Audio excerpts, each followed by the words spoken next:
While purchasing the property, it's not only the purchase price of the property, but also there are multiple upfront costs involved. The first big thing is the stamp duty, which is collected by the state government, and it varies from state to state. So if you're living in Tasmania, it's usually 3%, but also if you're a non-resident or non-citizen, you will end up paying higher stamp duty if you're on a visa, for example, like 491. Tasmanian stamp duties are usually based on a threshold-based rates. So you can go through that online, but you don't really have to calculate it by yourself. There's a really good calculator available online. You can always make use of it. You just have to put in your purchase price and a few of the other categories, saying if you're a first home buyer or if you are a foreign investor and things like that. And it gives you the appropriate stamp duty calculations for you. And also, if you're a foreign investor or a foreign purchaser, you will end up paying 8% of surcharge on the existing stamp duty rates. So you got to be mindful of that if you're a non-resident or a non-permanent resident or a non-citizen of Australia. The next one is a transfer fee. You'll need to pay a fee in order to transfer the title. So it is going towards the state government as well. So be mindful of this. Next one is a mortgage registration fee, and this one is going to the state government as well. So depending on where you're purchasing, you might want to check out the state government websites to see what your mortgage registration fee looks like.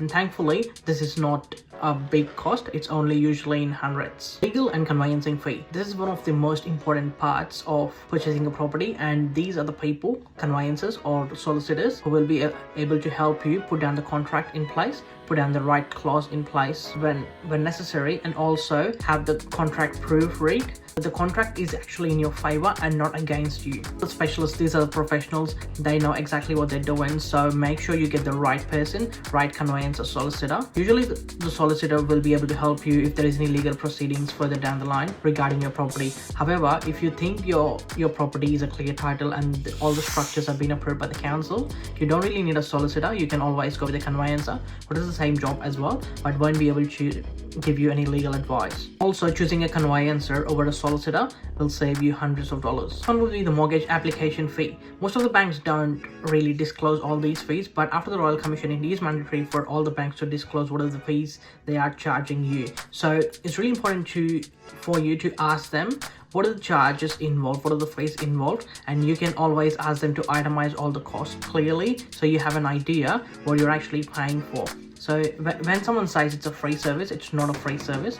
There'll always be a cost attached to it. It could be the cost coming in the future, it could be the cost hidden in your whole package. You need to make sure what exactly you're paying for. So ask the bank. You have the right to ask the bank to give you the itemized charges of all those fees and charges they are charging you. Home buyers with the smaller deposits usually will be needing LMI, which is lender mortgage insurance. Lender mortgage insurance is usually 1 to 3% of your full loan amount. Building inspections. It is crucial for a purchaser to have the building inspection done so that you get to know what exactly is the structure of the building looks like, if there is any defects in the building. It's worth getting a building inspection done, which means a specialist or a professional is actually going through the house and giving you a report if there is any defects in the house. So it puts you in a position to make a decision where if you want to buy that property or not after the inspection. And if there is not many defects, but also there's few which can be done in only few thousands of dollars, then you could potentially negotiate that price with the seller after the inspection. So it's really critical for you to get the building inspection done. Home, building and content insurance. The property is under mortgage. Bank owns the property, you don't own the property. So bank makes sure that you take up the insurance, pay for the premiums, and if something ever happens to the property, then they'll get their money back.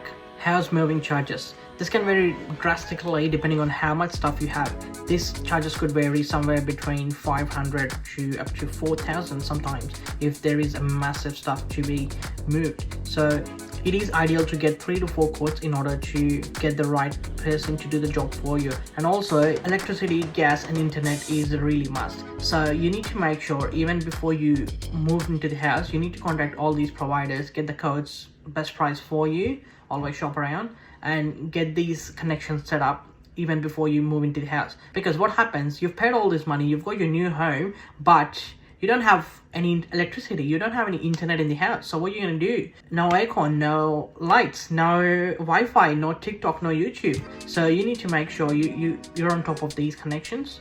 But as I always tell you, get as many professionals as you can to help you in your property buying journey, because you don't want to end up in a worse situation during your biggest transaction of your life. So make sure you get the right help, you contact the right people, and I wish you the best for your home buying journey. Thank you.